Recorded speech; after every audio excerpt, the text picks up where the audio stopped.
2024 is almost over, and if we were to look back over the last year, we would see many victories on the national scale.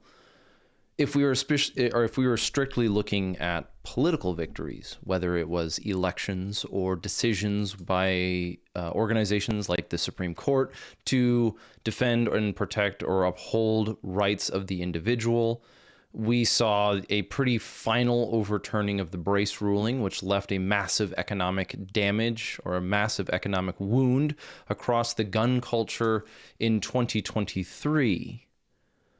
But at the same time, we witnessed a series of, I wouldn't say cultural losses, but tragedies that took place. Something like heroes falling to new depths. Now, some of these are scandal, and we could spend our time digging into the individual nuances of the scandal, but this year started for us here at Redacted with two main ideas. And one of them is that you can't hold people accountable if you don't have a relationship with them. And the other is that we can be happy for others' success. I'm trying to paint this within the context of the time because I remember almost a year ago, and as we're approaching SHOT Show, that big exciting event that happens every year where we get to find out the new gadgets and sometimes the new controversies, I also had a number of conversations about just how hard 2024 was for people to make it through economically. And yet when we saw some of the light at the end of that tunnel, instead of being met with, optimism and surprise, instead we found scandal after scandal after scandal of characters or people who were supposed to be celebrities possibly sinking to new depths. And this isn't to speak to the nature of those accusations. If I were to uphold to my own criticism early on, it would be that if I don't know them, how can I really speak to them? The idea behind that is if I'm going to speak to somebody's moral failures, the goal is the objective of that criticism is to see them change their ways and become who they are supposed to be. See, history rarely remembers us purely for our scandals, and although history itself is written by men, there is something to be said about when we look back, the things that we want to remember about people are their best attributes. If any of you have lost a family member who had a bit of a rocky time of being of your relationship with them, we still take time to look back and see what we remember most fondly about them. And that is going to be the crux of this episode, which is a message to gun culture. And since it is a topic on gun culture, and it is going to be related to why I would even call this program Redacted to begin with, I want to take a moment, and if you will, to thank this episode's sponsor. This episode is sponsored by Obsidian Arms, and they approached us earlier this year, about a year ago actually, to start talking about sponsoring this show. They had caught on to what we were doing here and wanted to reach out to you because they saw that this part of the gun culture was valuable.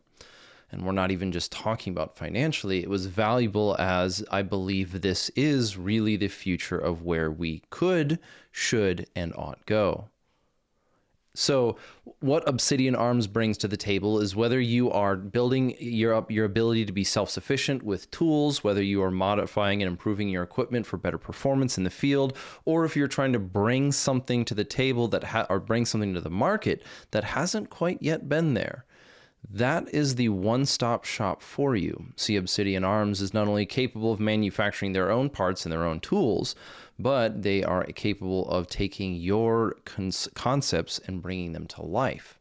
So, without further ado, if you want to support the show, or if you are interested in making some upgrades, go ahead and check out Obsidian Arms at obsidianarms.com.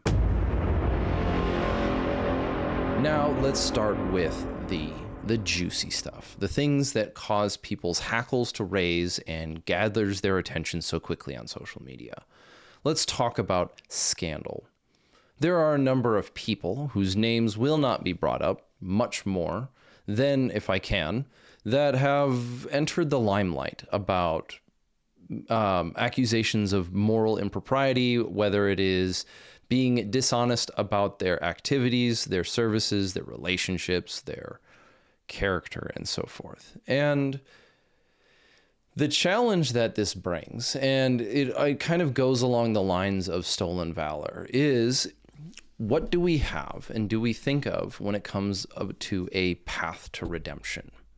See, if we are a one-sided slope, and I think we can actually describe it quite accurately, that the quote-unquote gun culture, or in fact most of our lives, consists of a mix between a dignity society and an honor culture.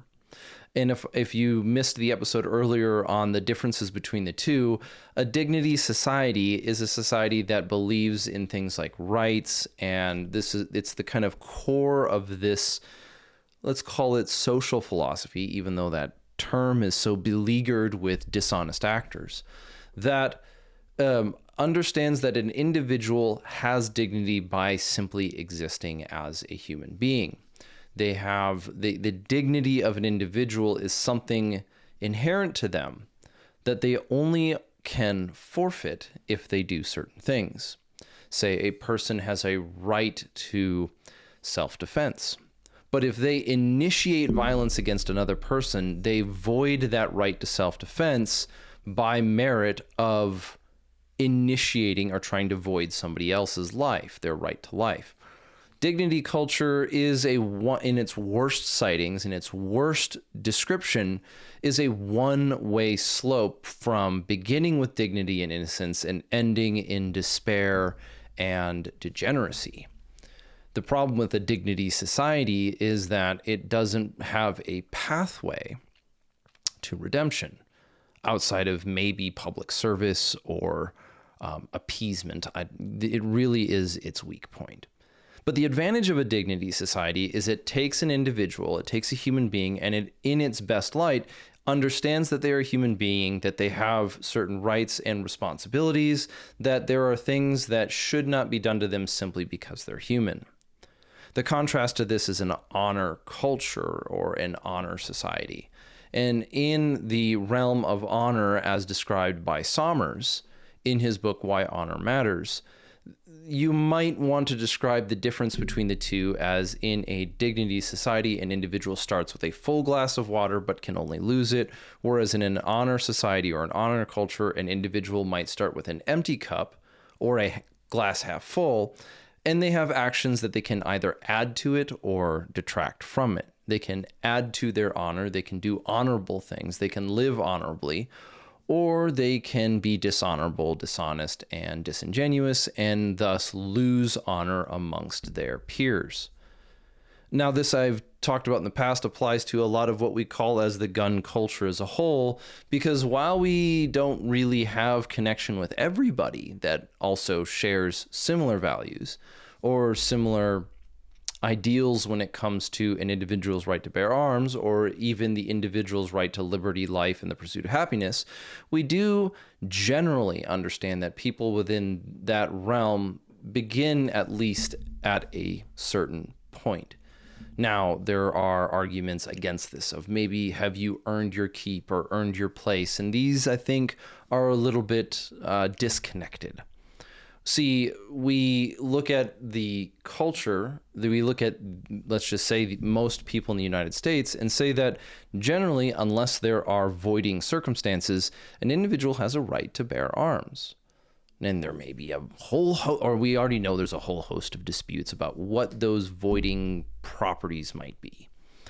However, in an honor culture, you have to earn your place and you have to earn your keep.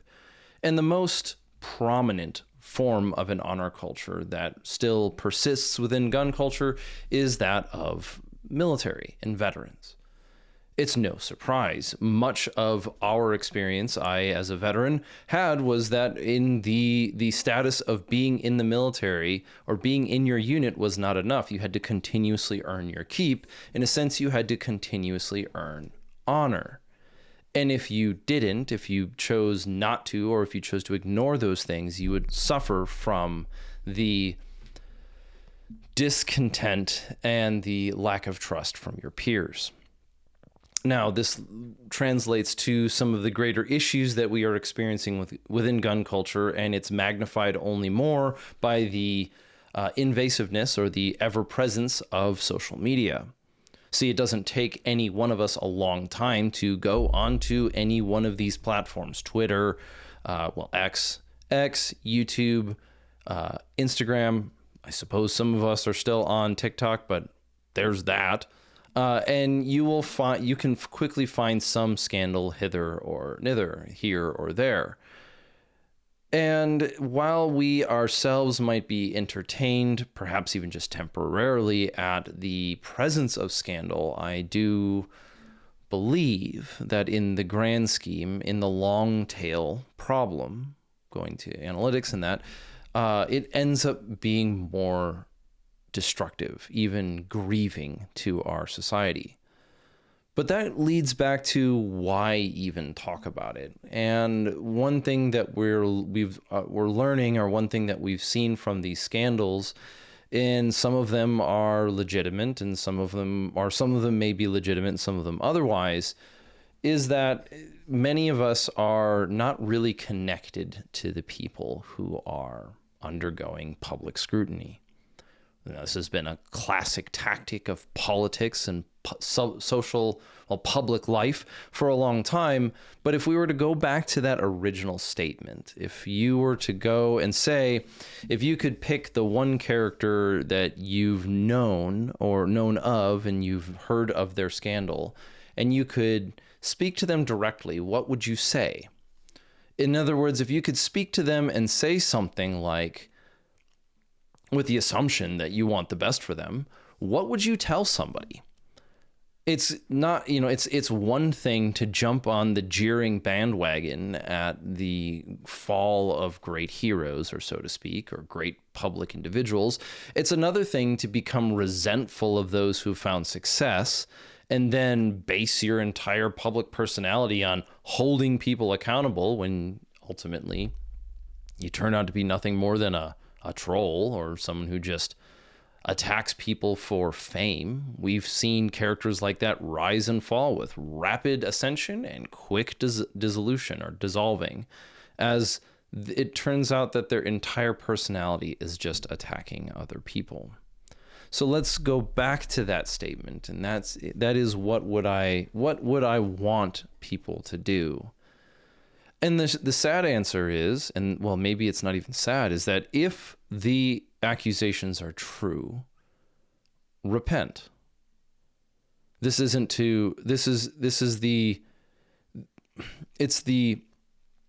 appeal to the morals that we claim that we hold. It's an appeal to this idea of integrity, that there can be heroes of a sense. There can be heroes. We can have some heroes, and they can live up to some of those standards. Sure, you might have, as a young person, built up this idea that somebody you idolized was larger than life and better than good, only to find out when you met them that they were anything but, that they had some craven element, or they had some weakness, or they didn't, let's throw out any sort of individual resentment and just stick to that sort of adage about never meet your heroes, lest you find out they're only men. But the answer and the point of this is, so much of our culture within gun culture has responded to criticism, not even with bravado, but with outright rejection. Somebody comes out with a a criticism of somebody, accusing them of, say, stolen valor, or accusing them of doing something, of speeding up their videos, or lying about who they were, or not upholding the morals that they claim to follow. If we want the best for them, or if we see this activity beginning in our own lives, whether we are gaining success in our own individual fields, or we are growing resentful of others who have, the question and the solution, or not the question, but I believe the thing that I would want to see in gun culture is that we even if it's not a public thing, so maybe then it can't even be within gun culture, but within our own microcosms, our own small communities, is that when we are faced with the genuine criticism of those that we consider our peers, that we would, instead of doubling down and rejecting that criticism, we would repent, we would change our ways. Even though it may be hard, it may be painful, even though we call on these ideals, it does no good if we only do it at skin deep level. Now, some may jump on this and turn it as an opportunity to criticize others and say, that person had the opportunity to turn from their wicked ways, but didn't. And I want to counsel against that. This comes at the core of why I would speak to this, and that is, why was the name Redacted chosen? Where did we come from, and what was the idea? And the idea, the core of what goes on here, is that if you want to get spicy about it, I don't really care about the Second Amendment itself, the words on the paper or the paper that it's written on. What I really care most about are the ideas behind it. See, it was written by men, and we know this. We know that the Second Amendment was written by men. We know that it wasn't written by God's hand. It's not in the canon of the Bible. But we do know that the people who came to this conclusion believed in certain things to be true, that I think that we also, maybe as beneficiaries of that inheritance, also believe to be true, but in a really tragic sense have lost so much of our way. It's not good enough to depend on the legal system or our format as a government to defend our rights. And it's not good enough to be dependent on simply the Second Amendment, that it exists in its current state in the place that it is. It's not even, it's not good enough to know the words of that book or of that document, but not understand what they mean. We might challenge the concept of literacy in this era, where more people are capable of reading, in the sense of being able to look at shapes and make sounds out of those and make those sounds into words and those words into some forms of sentences, but they're somehow, or many of us are somehow still incapable of understanding, or maybe just refusing to understand, what those words mean and those concepts speak to as being true. A short version of this would be able to read a sentence and not see where the inherent contradictions lie. And so the intellectual, or which sounds, I understand, is pretentious, and I understand it's not a mass market appeal, is that the thing that I'm most interested in when it comes to this gun culture is the ideas that inform us, what we believe to be right and true and good. And there is some urgency to this. There is some contemporary element in our time frame or timeline that I believe leans on this being more vital now than, say, 2 generations past. That reality that I would speak to would be not just something as trite as the changing face of warfare, but on how the individual and the culture is often the attack vector for war making between peoples and their governments. See, the difference between the French Revolution and the American Revolution over 200 years ago was not simply one of the format and the structure of the revolution, but the philosophy and the ideas behind it. The American peoples, what became the American peoples, and what their constitution consisted of, ended up being quite different than that of the French, and its foundations and its origins were also quite different.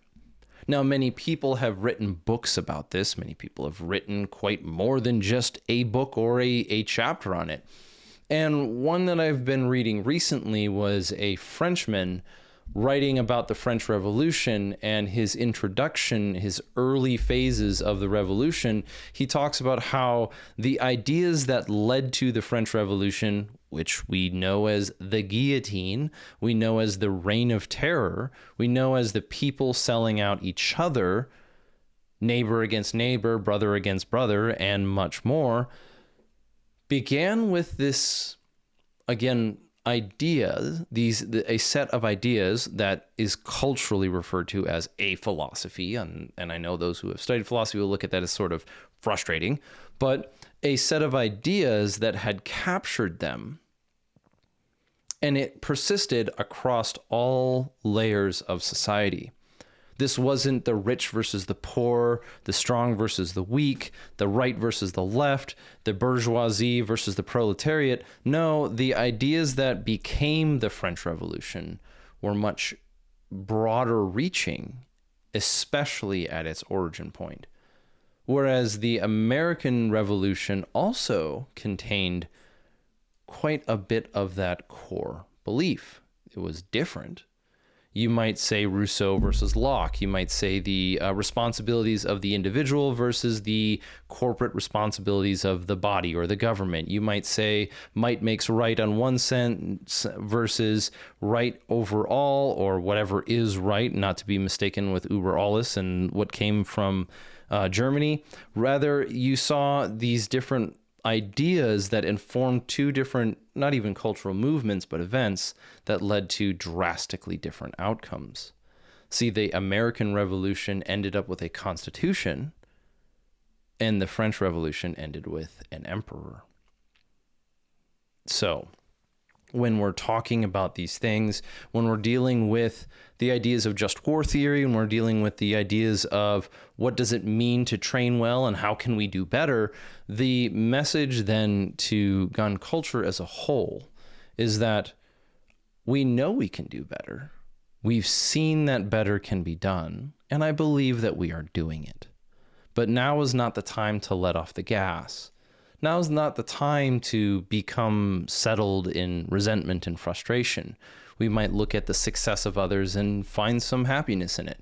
We might look at the success of others and say, you know what, good for them, let's carry on and try to do better. But we also might look at the tragedies, the public tragedies of when people who have presented themselves as heroes fall to new depths. And if for any chance that anyone is listening to that, we've seen that the outcome of doubling down is not the outcome that we want. See, we know that so much of social media's success or volume of traffic comes from scandal. Scandal sells well. Blood, if it bleeds, it leads, in even a metaphorical sense. Yet we know even in the short term, and especially in the long term, we know that that does no good for us. That building our entire cultural milieu around whether or not somebody is everything that they say they are, even though we have no connection to them and they have no consequence on our lives other than what we give to them, then maybe it's time for us to take a shift. We all, I've been listening to the heartbeat of the gun culture for a couple of years, and there's this constant call for community. And in those years, I've seen many people find it. I've watched it with admiration and joy for their success, that they've been able to find individuals in their area or in their community or build a community and bring people together, and some succeed and some fall apart, but we carry on. And that's not to be confused with thinking about our community in its small sense as the same thing as the gun culture. The gun culture really is more of a dignity society, but our own communities, our own integrated peoples are really our honor culture. Those around us, those who, when they fall, we can speak to their better selves, their better parts, and call them to the greatness that they aspire to. It's not good enough to leave each other only on the rocks of destruction and dissolution.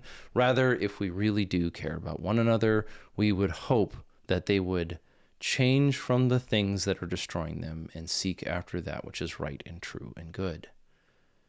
It might be fun to play the role of the joker and the trickster and the mocker for a while, but if we have read any literature from any century or any generation, we know that that character does not end well in the long run.